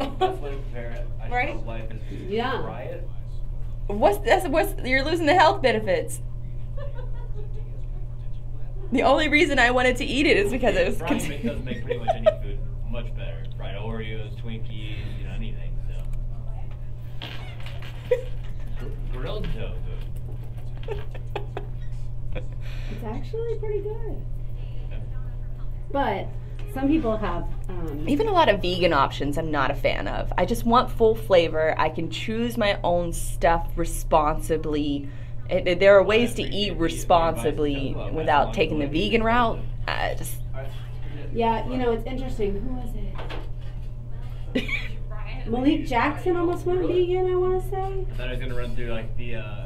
bubblegum? The shrimp that you can fry gumbo. Did that caller really call in just to tell? Yeah. Said you could fry it or grill it. There's the two best ways. You got to eat it with something else. You got to pair it. I need to try it. I bet I would love it. I think you might. Yeah. It depends on, though. Aren't you a little bit of a texture person? Is it like chewy? It's like I don't Jell-O. like chewy. Okay, it is chewy. Not chewy like chicken. Like, see, the reason I get a lot of times the tofu instead of the chicken is because the chicken is kind of like overdone in curry because the chicken's already cooked. Then they add it to the curry and that instead of cooking it with the curry. I mean, I don't find chicken chewy. Steak to me is chewy. Okay. Well, to me, chicken, if it's done right, is not chewy. Right. But if it's overdone, then it's chewy and tough. Like fat. Like fat. And so the tofu will soak up the broth and be super moist and more flavored because of the broth, whereas the chicken doesn't soak up any of the broth. You should bring in some tofu, and we'll try Talking about here? But I would not advise you to eat it like that. No. I would advise you to I'll eat try it in after the baby is born. Yeah, because your senses are probably different. Because she doesn't care about anything right now. Which reminds me, I have not eaten all of my dinner. You know why? Because I've been in here.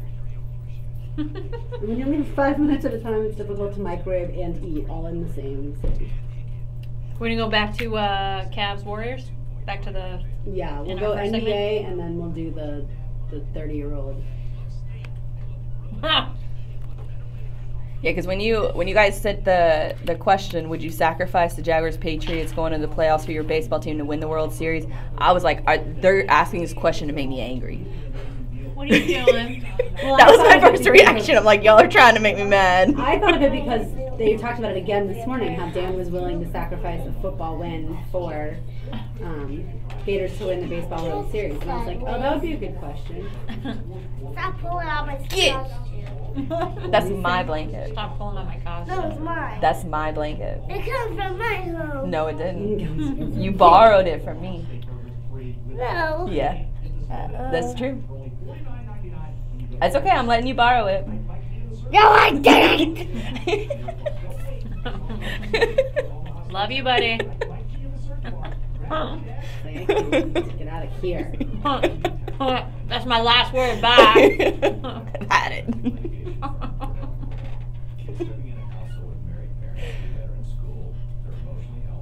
What did you get, by the way? Arby's? What sandwich? Chicken? A chicken slider. You don't get the Arby's roast beef? I can't. No? Why? First off, I don't eat roast beef, but secondly, you can't have deli meat. Can't have any deli meat. Damn. What can you have? I thought the best part of being pregnant was eating everything. Can. You can't have shellfish either, right? No stuff, shellfish, no drinking, no. No coffee. You can have some coffee. Yeah, like I have the miniature cans of soda. The very thin little mini one. I'll have a cherry Coke. Like one a day or one every other day. Is the shellfish because of the mercury? Yeah. Is it? So it's not just shellfish. There's no, other fish. A lot of fish. Yeah. Which is fine because I only eat maybe some tuna out of a pouch and like crab legs. Like That- Dad ate oh, crab you legs can't the other day. ha- And I was like, ugh.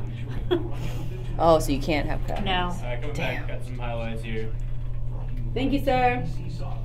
And Houston Clinic Orthopedics. Wednesday morning on 1010XL. You're listening to Helmets and Heels, built by Dreamfinders Homes. Presented by Underwood Jewelers and American Window Products. On 1010XL, 92.5 FM. 10 seconds to go.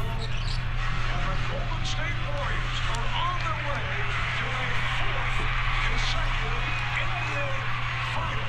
Final seconds tick off. It's over. Cleveland wins Game 7. LeBron James and the Cavs do it again. 8 consecutive finals appearance. It's just unbelievable. Our goal going into the series was to make him exert as much energy as humanly possible. And Brad Stevens on LeBron. Be as good as we can on everybody else who are good players. And, you know, for the most part, I thought we were pretty good at that. And, you know, multiple games now in TD Garden, held him under 100, 3 games in the 80s. But he still scored 35. It's a joke. Brad Stevens, head coach of the Celtics, definitely is a LeBron believer, considering he just saw LeBron with a less than stellar supporting cast beat his Celtics, though his Celtics were missing some of their best players due to injury. Tyler, before we get into the LeBron and Harden debate, how did you feel, since you were high on the Rockets all season long, how did you feel last night? I was disappointed. It's the Chris Paul injury. It's not as much as the result of the last 2 games in Golden State advancing. I mean, I wanted the Rockets to win. That was my prediction all along. Like, nobody thought the Rockets would win like 2 games in this series, let alone 3, and potentially push them to a Game 7. But no, it was that injury, and I really didn't care about the last 2 games because I thought the Rockets had no shot. You lose your second best player, your team leader, and it's like. Do you think the Rockets would have won last night if they had Chris Paul? Yes, I do think so, honestly. I really do. See, I still feel like the Warriors would have been able to turn it up a notch. But you never know, and that's why, injuries at this time of year are so incredibly disappointing. But I'm sure that's, exactly what the Celtics are saying, too. We didn't have Kyrie. We didn't have Gordon Hayward. And what game was that? I know we were in here doing the show when he got injured. Gordon Hayward? Yeah. That was one of the first games. That's what I thought. So they haven't had him all season. Yeah, they haven't had him all season. So it's not like, oh, they missed Gordon Hayward. You can't. You don't know. Yeah. Because he's never played with them before. But they miss Kyrie, obviously. What I have to say is I love... I'm a Celtics fan, and I love Brad Stevens, though. I think he is fantastic. I think it's a shame that not one of his peers voted for him for Coach of the Year. I think that's absurd. But have you seen, and especially Tyler, have you seen what Chris, apparently Palmer, this NBA writer, this rant he went on Twitter about Brad Stevens? ESPN writer. I do know him, but I have not seen the rant. What is it? On and on, multiple things. And he's like, it's ridiculous that Stevens is getting all this love. He keeps talking about Lou. Lou's younger than Stevens. Lou's done more. Lou's been to 3 finals. These are his percentages. On and on. If you gave the best one, if Tyronn Lue had Tatum, Brown, Smart, Morris, Rozier, Horford, they would be sizing rings. How do you not go to the finals with this roster? ? I hate hypotheticals like that. I hate them. Do you think anybody would have picked that roster right there and said, how do you not go to the finals? That is such an absurd comment to make. And why do you have to compare coaches to one another? Well, because a lot of love is going towards Brad Stevens, rightfully especially so. This offseason with what he's done without Kyrie. And none of it's going towards Tyronn, which I have to say, no one gave Mike Spoelstra any love when with the Heat when it was Dwayne Wade and LeBron, because you have Dwayne Wade and LeBron. And LeBron is running the show. Like, why? Yeah, and then there's Chris Bosh. He's the afterthought of the three. But, I mean, I don't understand. And I remember as soon as the game was over, some commentator said, when will Tyronn Lue get the love that he deserves? I'm like, are you kidding me? Like, why does he deserve it? You have no one on your roster but LeBron, and the only person doing anything on that roster is LeBron. Well, he has coached that team to another finals appearance, which I'm blanking on the coach's name beforehand that LeBron got fired. David Blatt. And he missed a couple finals because of his coaching style. So I think that Lue does deserve a little bit of credit. I mean, he is the head coach. He does have the very difficult task of managing one of the more brilliant minds that the basketball world has ever seen in LeBron James. See, and that's the thing. There's a lot of athletes that, do you really say the coach gets the credit, or do you really think the athlete is running more of the show? Like, whenever it was Peyton Manning at Indy, I'm sorry, but that was all Peyton Manning. He ran that show. Right. I would never, We've seen sorry, how far Tony Dungy, but that was all Peyton Manning. To me. To an extent. I mean, Tony Dungy he built up a Super Bowl contender in Tampa when John Gruden took over and won a Super Bowl with his team. Yes. So then he went back up to Indy and built another Super Bowl contender. Yeah, I don't think he's a bad coach or anything. I think more of the credit would go towards Manning and thinking that, well, obviously he did all the audibles, and I'm pretty sure he ran that offense more than any head coach would. And the same thing, I feel the same way with LeBron. It's like, it's hard to give the coach credit, because who is talking about Spoelstra now? No one's talking about Spoelstra from the Heat. Anybody? No. Like, no one cares, because it was always LeBron. LeBron has played 743 out of a possible 864 playoff minutes. So is Tyronn Lue really managing the team with a stat like that?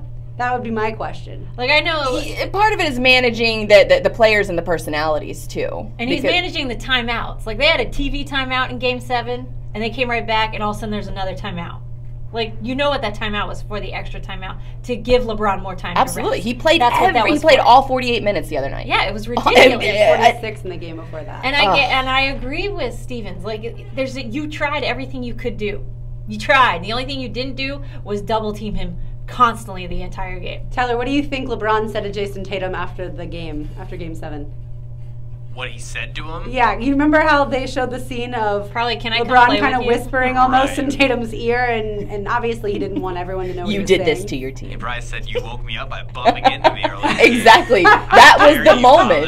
That was awesome. That was the moment. And see, we were laughing about that as we were watching. I was watching with a bunch of people who are not NBA fans, and so it's so fun to watch with people like that, because then you can kind of fill them in on the behind the scenes of how you want to tell the story, right? And since I'm not the biggest LeBron fan, I got to kind of push everyone to my side. I mean, some people had their minds made up already, but the other how are you convincing them in the middle of a game like that? Well, I basically was just saying, like, watch how much he does and how little at times he's passing the basketball. And granted, that's smart, because those guys aren't making shots. Right. There's a bunch of YMCA guys that he's taken to the finals. Well, and the other thing for me, though, is just the whole history of LeBron, leaving Cleveland to go to Miami and then coming back as this favorite son. And obviously he was able to win for Cleveland. But I just would not be, if I was a Cleveland fan, a true diehard Cleveland fan, I still would not be, I'd be thankful that he came back and won the title, but I wouldn't be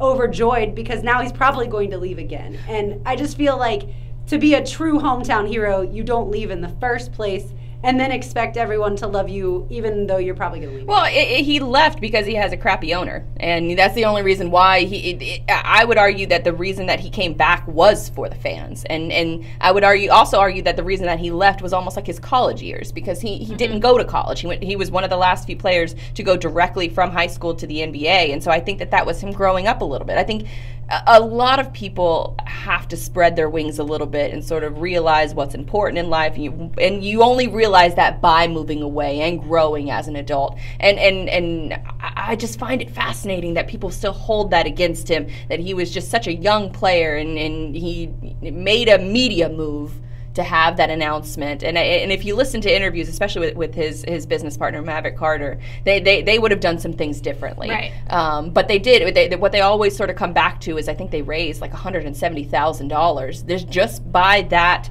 the decision with that whole media event, they raised like $170,000 for a children's hospital, and so that's what they continuously pump out as far as like a perk of that night. But if you listen, sort of read between the lines, they would have done things a little bit differently. But I think he's learned from that. He hasn't done anything close to that since. I mean, his "I'm coming home" letter was brilliant. Yeah, brilliant. And I think I'll appreciate him more if, and I already appreciate his abilities. I certainly respect his game. I'm not saying a knock against that. He may not be the best shooter of all time, but he does everything else. But I think if he leaves again, it's just, I don't know. I'm just throwing up my hands because as a sports fan, I feel like I want the best possible guy to stay put. Tyler, you're a huge NBA fan, not a LeBron fan. Why would you make your argument as to why you don't root for him? Why I don't root for LeBron? Right. It really does seem like everything is centered around him. Like in his post-game press conference, like he's always like, at this time of year, everyone's tired. I'm tired. I put the team on my back. It's never like, like our guys, like us. It's always like me, stuff like that. Just the way he answers questions, and I've just never been on board the LeBron train. But it's true.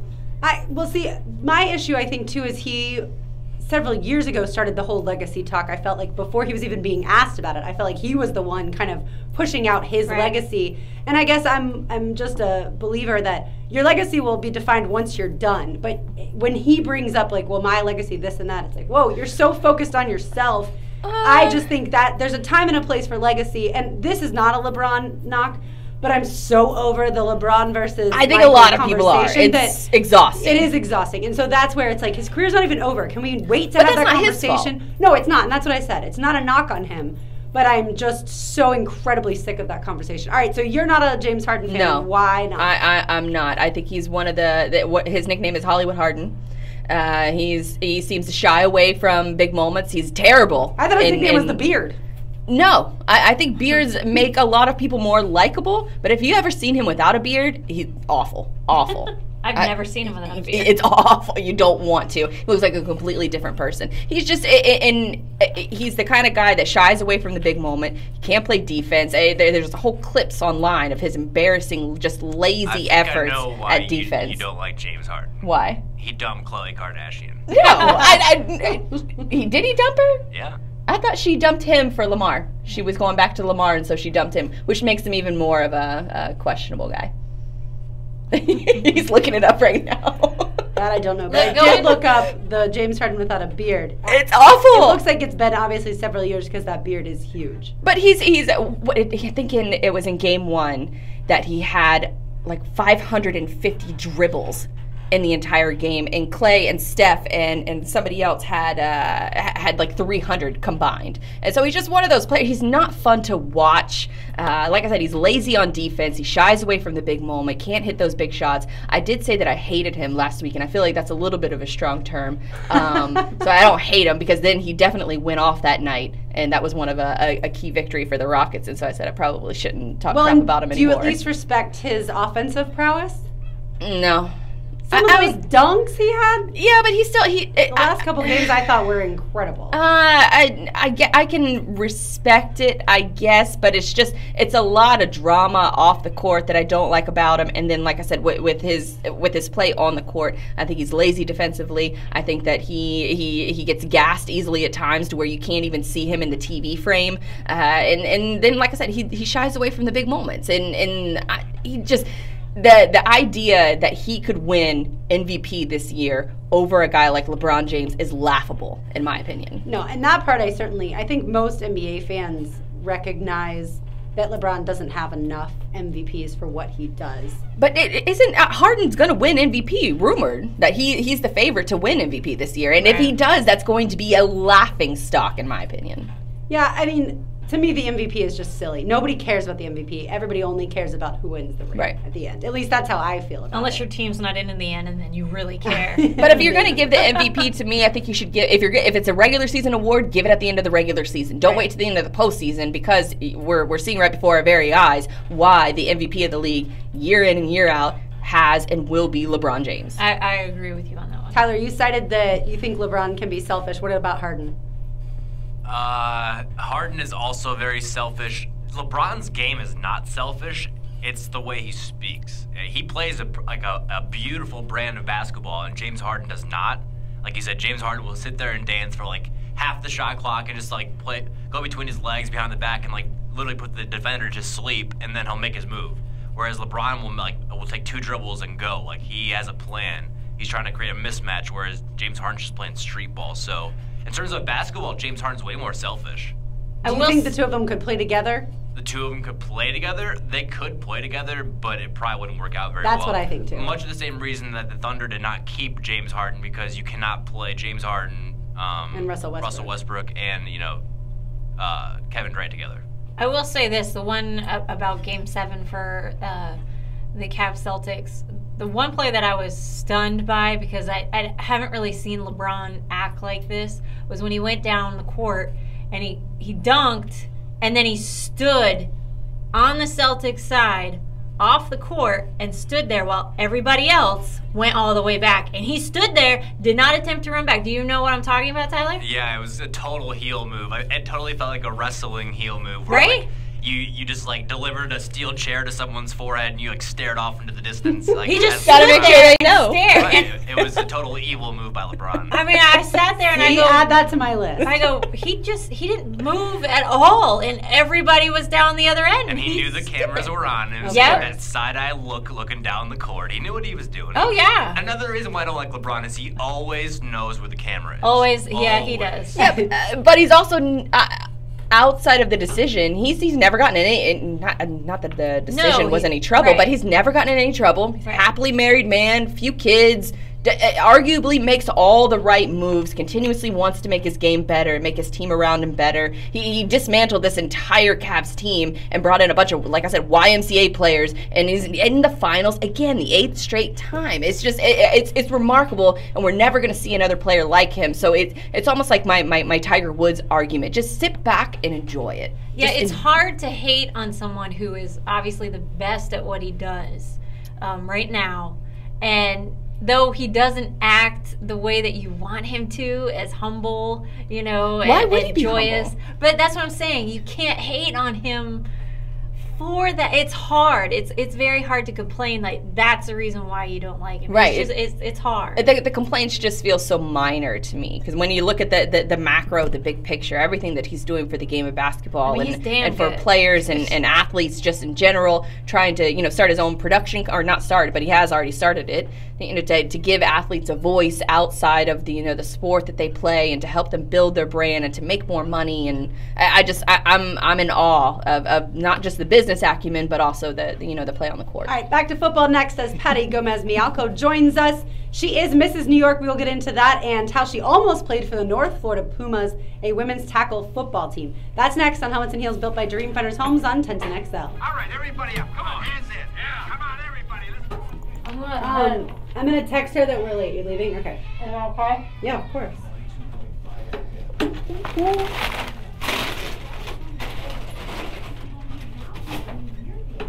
Let's do this. Last time I round up this kid.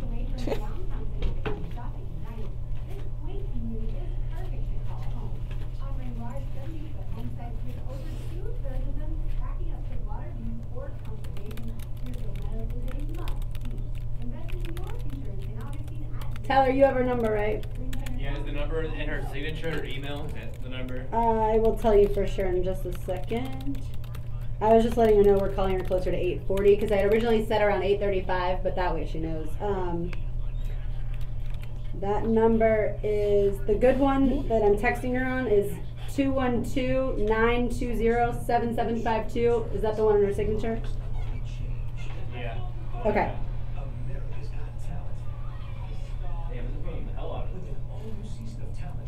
What? America's Got Talent, they've aired a commercial like every spot break. Oh, I haven't noticed. I can't tell you the last time we ever aired like a TV show commercial. Did y'all watch any of the Stanley Cup? Oh, their intro was so awesome. It was so Vegas. I heard it today. It was like medieval times on steroids. So good. A little tacky, but it's Vegas, so. But they're showmen, and so they're putting on a show. It's like they have the LEDs on the ice, and it's doing like a medieval battle against capitals, and okay. It was really, really cool.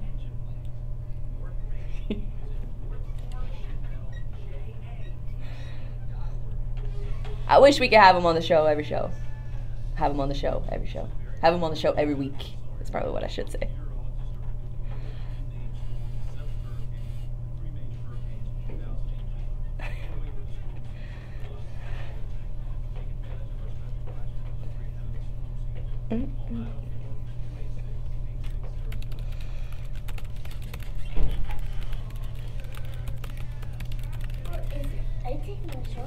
Where's my blanket? Yeah. Nice. I'll let you borrow it for tonight. It's not your blanket. But you can bring it. You got to bring it back next week. It's not a blanket. It's my blanket. Mom is better. See, my mom says it's not your blanket. She's just letting you borrow it. No, she's not. You're just super silly. Have you solved it? Have you solved it at home? Yeah. Yeah.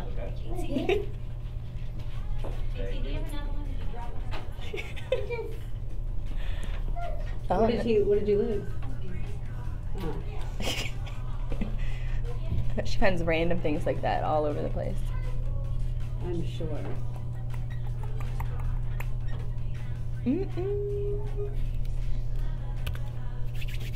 We're going to have Miss New York, Mrs. New York, on the show next. She's a veteran, almost a football player. Uh-oh. What is this thing? Saturday, June 16th.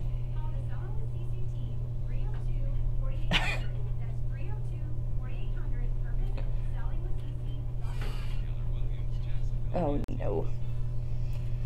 I hate when people randomly add you to Facebook groups. I hate it. I hate Facebook so much I don't use it. But they can add you without your permission to these groups, and then you start getting all these notifications about this fancy wraps and what is it called? LuLaRoe? The marketing LuLaRoe, yeah. Scam is what I probably should call it. I don't know where I've seen that, but I did. I think I've been invited to one of those parties. I said nothing. I have a strict anti-marketing party attendance policy. My cousin sold like Stella and Dot for a while. Yeah, I've been to several of those. And I'm like, no. I told her straight up, I was like, I'm not going. And she's like, why don't you want to support me? I was like, no. If you buy your own jewelry, if you make your own jewelry, I'll absolutely support that. You doing a marketing scheme, I'm not doing it. And you're going to try and recruit other people to sell it. Yeah. It's a damn pyramid scheme. She wants me to be a part. I think you could be really good at it. No. No. I'll sell my own stuff. Thank you.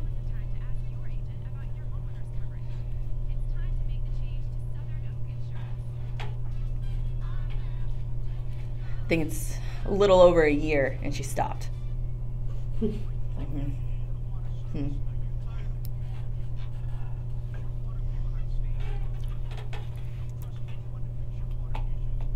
Back here in 30. Thank you. Ooh, excuse me. Alright, so this chick. Patty Gomez. I'm just gonna say Patty Gomez. Miss New York.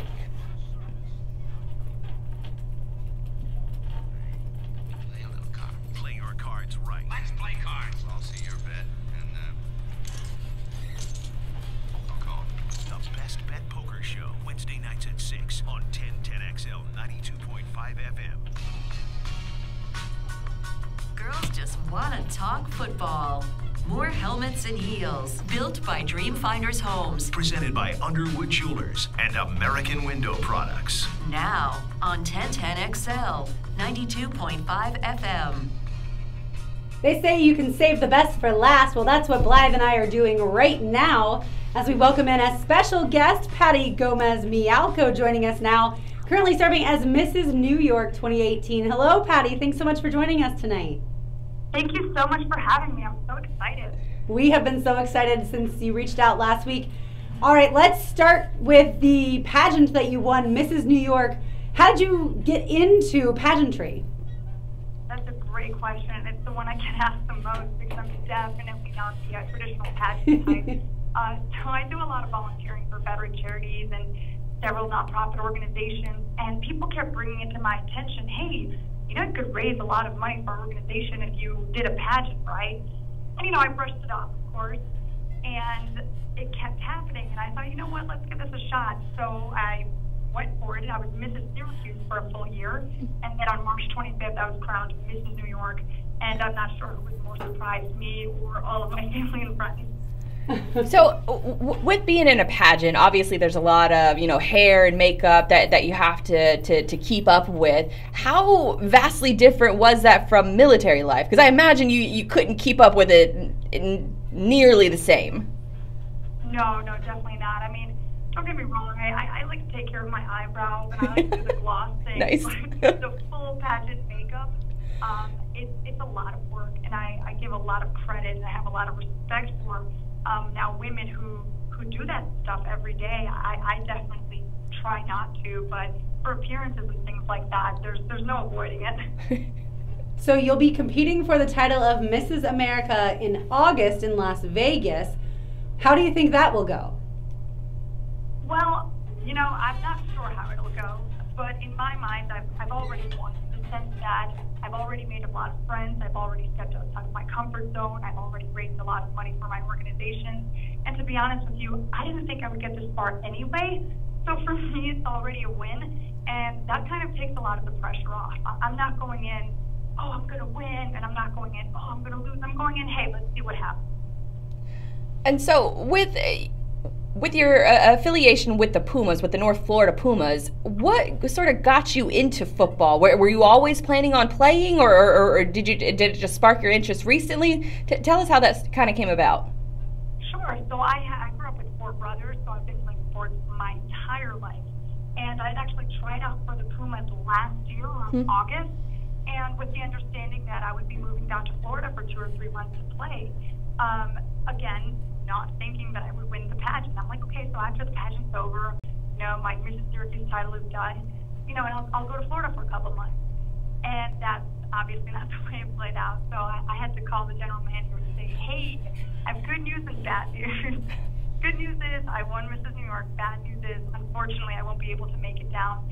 But for them to make me their guest of honor at their Salute to Service game on Saturday, that was such an honor to be out on the field with those ladies. Maybe not in a player capacity, but as a supporter and as a big fan. Patty Gomez-Mialco joining us now, Mrs. New York. All right, so what position would you have played for the North Florida Pumas, the women's tackle football team? Running back. Have you ever played any other position, like maybe a linebacker? No, absolutely not. Absolutely not. Who's your favorite running back, either college or pro? Oh, you know, I don't have favorites in that way. One of my favorite players of all time was actually Randy Moss. But again, that was more for personality reasons than player reasons.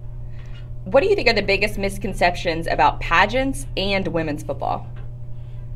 Oh my goodness, there's misconceptions in both. So for the pageant world, I would say the misconception is that a lot of the women might be shallow or superficial, and that's not the case at all. I've met some of the most incredible women. Actually, Mrs. New York 2017, the woman who won last year, she's a New York City attorney. She does so much for the community. She works for the United Nations. There are just a lot of very intelligent women in the pageant world, which I think surprises some people. And in the football world, I think a lot of them think that it's a lot of sweaty girls out there who, you know, maybe don't wear a lot of perfume or anything like that. But there's a lot of girly girls who play football too. So again, the stereotypes, they're shattered left and right. You served in the Army, and your organization, such as Homes for Our Troops, that organization, why that one in particular did you want to raise money for? So there's a lot of charities out there that, you donate and maybe you don't necessarily see what the outcome of that donation is, or maybe the organization, doesn't, put a lot of the funds toward programs because a lot of the money maybe goes to marketing or to pay salaries. At Homes for Our Troops, 90 cents of every dollar goes directly to their programs, and at the end of the day, you can actually feel it, touch it, walk inside of it because it's a house. So I see the effort of our labor. I see the fruit of it because it's a house. We're using these funds to build specially adapted custom homes for our most injured post 9/11 veterans, and it's pretty incredible to be able to say, hey, yeah, we built that. What's the toughest pageant question you've ever been asked? Oh boy. Because I think we see a lot of it, well, I think, you kind of see with a lot of these shows like this is that a woman will be asked a tough question, and what goes viral is her answer or sort of, I guess, the fumble of the answer. So do you guys get asked a lot of tough questions, or are they normal everyday questions that you're used to answering? So at our pageant, the questions were randomly selected out of a bowl, well, not necessarily a bowl, but we picked them ourselves, and I pulled two questions that weren't exactly the most hard-hitting, but they were definitely thoughtful, thought-provoking for sure. I have so much respect now for these women. I mean, imagine being asked a question that you have no idea what the question is going to be, and you have to give a pageant-perfect answer in about 30 seconds. That's not very easy to do.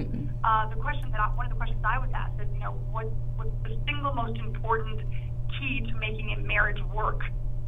I've only been married for a year and a half, so I'm like, I don't know, that's a great question. I'd like to return that question to the audience if that's okay. It just depends. Well, in that similar regard, as far as tough questions to ask, as a military veteran and a football player, if you were the commissioner of the NFL and everything that's going on with the anthem controversy, how would you handle it if you were the commissioner? Oh, see, now I think you guys came with the tough questions. There's two very different sides here, and I've heard, I'm from New York City. I grew up in a very liberal environment. But, I'm also in the military, and I now live in a more, conservative city. So I talk to people all day about, tough topics like this. And it's difficult to reconcile the two, but I think there is a middle ground. And I think they've reached that middle ground. I think the decision that they put forth was, and please correct me if I'm wrong, was to, any player that is on the field must stand. Yes. And if you do not want to stand, stay in the locker room. I fought for people's rights. I served in order to fight for our freedoms, essentially, and freedom of speech. Like, where's the line? Where's that line drawn? Where does freedom of speech start and disrespect begin? And it's a very complicated question, but I think that the solution 5 minutes to come up with is, I guess, a start. It's a middle ground. And Patty, I agree with you, especially on the fact that this issue now has become so divisive, and there are two very separate issues in all of it. So I think you answered perfectly, and I think that's fantastic. All right, so if you do not become Mrs. America, will you then play for the North Florida Pumas next season? I hope so. They're waiting for me. I've got my uniform. All right, that's awesome. Well, we will certainly check that out. And for people who want more information about you and for your cause, they can head to your website, correct? PattyGomez.com? That is correct. And you can find all the information about the pageant, all the information about the organizations that I work with. It's all contained right there. And it's PattyGomez.com. Most people probably would have gotten the Gomez part right, but maybe not so much the Patty part. Correct. I get it with a Y a lot. All right. Well, Patty, thank you so much for joining us tonight. This has been so enlightening and certainly a super fun discussion. Thank you very much. I really appreciate the time. I look forward to continuing to listen to you guys from here in New York. Oh, thanks, awesome. Patty. Well, thank you so much. That is Patty Gomez-Mialco. So Mrs. New York currently going for Mrs. America, which will be in August at the Westgate, Las Vegas. And then fallback plans, a little women's tackle football. Yeah, no big deal. coming to Normal day in the Jacksonville for a office. couple months just to play on the women's tackle football team, the North Florida Pumas. If you would like more information about the North Florida Pumas, you can head to, I've got the website right here. Hopefully they have a sponsorship deal. Yeah, nfpumas.com. So if you're in town and you want to go see their games, they do have a couple games left in the season, 2 games left in the season, 1 home game. That would be this Saturday, June 2nd versus the Houston Heat. And then the final game will be at Washington against the Prodigy. So that is nfpumas.com. She was fantastic. All right, we teased the landing very early in the show, and now that things might be a-changing, what would you like to see happen to landing if the city is able to terminate it? I want them to bulldoze it to the ground. If that makes to me, the landing has been outdated for years, and this was a brilliant move. Not brilliant, but it was a much needed move by the city in order to vacate the current owners. I think that Slayman Productions, which sort of sounds like not a good company to work for. It sort of sounds like, I don't know, like the Harry Potter, like the evil house. I went to high school with Ashley Slayman. Her dad owns it, but continue. Well, anyways, the way that they have run, she could very well be a very nice person, but the way that they have run the landing has been sort of an embarrassment. And when you have that prime real estate, that prime location that people have been wanting it to turn into something better, and it hasn't been for so long, and now it's just almost like this competition between the city and the landing owners, and nobody wins, and the people that lose are the residents of Jacksonville. And so with this happening, I think that this leaves room for them to bulldoze it to the ground, probably turn it into waterfront housing, maybe like a mixed use facility. But the entertainment district needs to be around the stadium, and that's what I hope that this sort of it pushes it along as far as the shipyards are concerned. Yeah, that's what I would love to see, is an entertainment district that is focused on the river. Right. And some local places going in there. And I think it would be fun, walkable, and then maybe they wouldn't need quite as much room from Lot J, just depending on how it kind of all gets organized. Yeah, it needs to be around the stadium. That's the heartblood of down, or the heartbeat of downtown. Absolutely. And it's land that is right on the river, so it needs to be kind of one of the gems, not one of the laughing stocks, and someone's from out of town when they tell you they're going to the landing when they come to Jacksonville. All right, that'll do it for us. Thanks to Ashlyn Sullivan, Jaguars.com digital reporter and host, for joining us earlier in the show. And thanks, of course, to Patty Gomez-Mialco, who just joined us, Mrs. New York. Thanks to Tyler Devitt, as always, for producing and his NBA expertise. For Donna Murphy and Blythe Lemove, I'm Lauren Brooks. Have a great rest of your Tuesday night, and don't forget, Hacker After Dark is coming up next until midnight. Bye, everybody. We'll be back here next Tuesday night, 7 to 9 p.m. Go Jags!